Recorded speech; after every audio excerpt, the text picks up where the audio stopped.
Hi friends, good morning. तर इथे कुठेतरी माझी जाण्याची तयारी चालू आहे आणि त्याचा पहिला क्षण येशूपासून जशी बॅग काढली तसं तिचं त्या बॅगेत बसून तिचं खेळणं चालू आहे. आणि मला आज कुठे जायचं आहे ते मी तुम्हाला पुढे सांगतेच. त्याआधी यांची सेकंड शिफ्ट होती म्हणून मला दुपारून निघायचं होतं.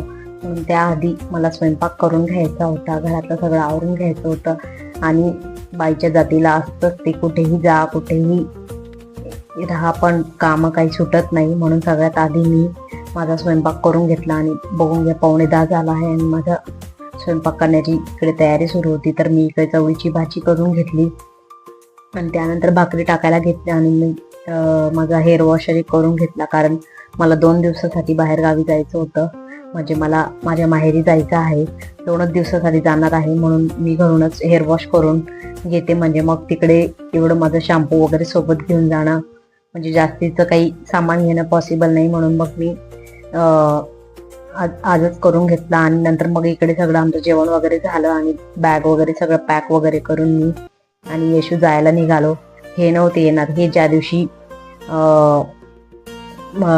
ते प्रोग्राम होता त्याच्यासाठी तेव्हा येणार होते. त्याच्या आधी आम्हाला 2 दिवसा अगोदर जायचं आहे. म्हणून आधी ते मला आमचं जेवण वगैरे करून झाल्यानंतर मला आणि येशूला ते इकडे बस स्टँडवर सोडायला आले. पण या बाईचं तिकडे घरून जेवण करून आल्यानंतर सुद्धा तिला असं आम्ही जास्त काही वस्तू देत नाही घरी, शुगरवाले. त्यामुळे तिला बाहेर जे काही दिसतं तेव्हा ती हट्ट करून घेऊनच घेते. इकडे बाप लेकीचं प्रेम उतू जात होतं, यांचं बाय बाय टाटा चालू होतं. जसं किती दिवसासाठी चालली मी, फक्त 2च दिवसासाठी जात आहे. ते पण नंतर येणारच आहेत. तरीही यांचं 1 दिवस असे का 2 दिवस असे त्यांना येशू शिवाय राहिलं जात नाही.